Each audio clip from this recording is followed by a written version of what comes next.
paano nga ba mag-transfer ng pera from GCash to own bank? So, let's go guys. As you can see, may balance tayo dito sa ating GCash na 12,445.83. And ngayon guys, i-click mo lang itong transfer.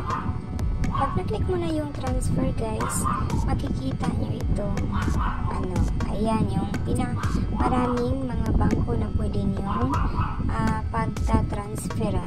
Then, i-search mo lang dito sa search bar ang own bangko nyo makikita. Kung nakikita nyo na, yun naman, i-click nyo.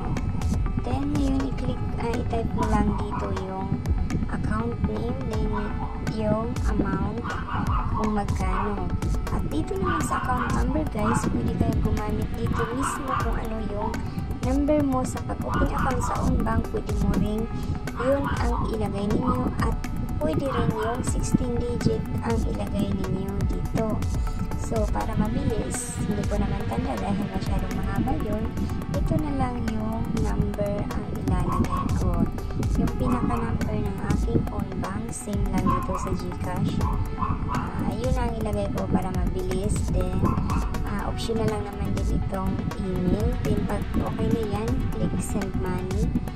At dito naman, makikita nyo dito na may fee siya na 15. Then, i-click na natin ang pay. Pag okay na kayo guys. At hintayin ninyo ang OTP na marireceive sa inyong GCash registered number. Ayan na. At i-enter ko lang dito ang OTP na aking na-receive. Then submit. At ayan na. Okay na yan guys. At i-check lang natin dito sa ating own bank kung dumating na nga ang ating transfer na pera.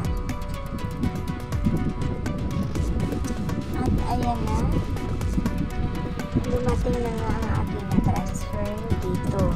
So that's all for this video. Thank you for watching guys. So ganun lang siya kaisi kung paano tayo mag-transfer ng pera from GCash to own bank. Same number. Thank you for watching.